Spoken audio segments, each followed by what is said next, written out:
உல்லாசமாக வாழ்வதற்காக பெண் ஒருவரிடம் நகை பணத்தை வாங்கி ஏமாற்றி கொலை செய்ய முயன்ற நபரை போலீசார் கைது செய்தனர்.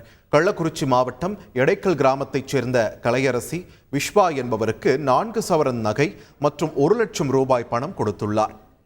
இதனை அறிந்து கணவர் திட்டியதால் விஸ்வாவிடம் கலையரசி நகையை திருப்பி கேட்டுள்ளார். பின்னர் கலையரசியை முடிச்சூருக்கு வரவழைத்த விஸ்வா தனது 2வது மனைவியான வெண்ணிலாவுடன் வேலை செய்யுமாறும் சில நாட்களில் நகையை கொடுப்பதாகவும் கூறியுள்ளார். எனினும் தொடர்ந்து கலையரசி நகையை கேட்டு வந்ததால் அவரை கொலை செய்ய திட்டமிட்டார். ஒரு கட்டத்தில் வெண்ணிலாவுடன் கலையரசியை வெளியே அழைத்துச் சென்ற விஸ்வா ஆள் நடமாட்டம் இல்லாத பகுதியில் கூலிப்படையைச் சேர்ந்த 2 பேரை ஏவி இரும்பு ராடால் அடித்து கொள்ள முயன்றதாக கூறப்படுகிறது. அவர்களிடமிருந்து தப்பிய கலையரசி எட்டியாபுரம் பகுதியில் உள்ள ஒரு வீட்டில் தஞ்சமடைந்தார். இந்த சம்பவத்தில் கூலிப்படையைச் சேர்ந்த 2 பேர் ஏற்கனவே கைதான நிலையில் தலைமறைவாக இருந்த விஸ்வா மற்றும் வெண்ணிலாவை போலீசார் கைது செய்துள்ளனர். செய்திகளை உடனுக்குடன் தெரிந்து கொள்ள உடனே சப்ஸ்கிரைப் பண்ணுங்க.